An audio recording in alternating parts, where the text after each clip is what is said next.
Bapak Ibu, saudara yang dikasihi oleh Tuhan Yesus Kristus, kita berjumpa kembali dalam program I5 Immanuel 5 Minutes bersama saya Pendeta Esra Sudarsono. Terimalah salam dari kami, damai di hati, tekun bersekutu, dan tangguh melayani. Firman Tuhan pada hari ini kita baca dari Kisah Para Rasul 17 ayatnya yang ke-26 sampai ayatnya yang ke-28 dengan tema yang begitu indah, berdialog di dalam nilai kemanusiaan. Bapak Ibu saudara yang dikasihi oleh Tuhan Yesus, akhir-akhir ini kita sering melihat di media sosial, khususnya di kanal YouTube, tentang bagaimana orang berpindah keyakinan dari satu keyakinan kepada keyakinan yang lain. Perpindahan ini menjadi menarik sebab biasanya orang yang pindah keyakinan, dia akan berupaya untuk menyudutkan, dalam kata lain, menjelek-jelekkan keyakinannya yang lama, lalu mengagung-agungkan keyakinannya yang baru. Tidak sedikit juga ada perdebatan-perdebatan soal iman, dan bahkan hal-hal yang menyangkut bagaimana seseorang berupaya melakukan apologetika, apologet, membela keyakinan imannya terhadap sejumlah pertanyaan ataupun serangan-serangan dari mereka yang berbeda keyakinan. Saya sebut saja misalnya dua tokoh yang begitu terkenal dengan kanal YouTube-nya dan menyampaikan banyak hal berkaitan dengan apologetika terkait dengan keyakinannya, yaitu misalnya saja Christian Prince dari kalangan kekristenan dan juga Ustadz Karis Bangun Samudra dari kawan-kawan kita yang berupaya membela keyakinan dari kaum muslim.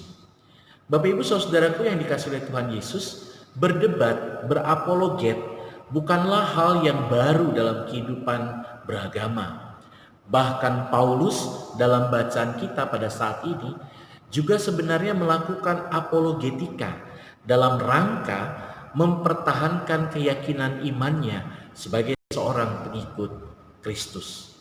Tetapi yang luar biasa dari apa yang ditunjukkan oleh Paulus dalam bacaan ini ialah dia tidak melakukan debat dengan kasar. Dia tidak melakukan debat asal berdebat, asal emosi, asal bicara. Dia melakukan debat dengan hikmat yang dari Tuhan, dengan lemah lembut, dengan cara ingin merangkul banyak orang supaya mengerti apa yang Tuhan Yesus inginkan dalam hidup manusia. Kepada orang-orang Athena yang menyembah para berhala, menyembah patung-patung, Paulus mengingatkan bahwa ada sesembahan mereka di kuil tertentu dengan mengatakan kepada Allah yang tidak kami kenal. Disinilah Paulus masuk untuk mengatakan bahwa Allah yang dimaksud dalam tulisan itu, dalam kondisi itu adalah Allah Bapa di surga yang dikenal di dalam Yesus Kristus. Allah Bapa yang adalah pencipta, dan sebagai yang menciptakan, maka Allah tidak perlu disembah dengan barang-barang yang diciptakannya.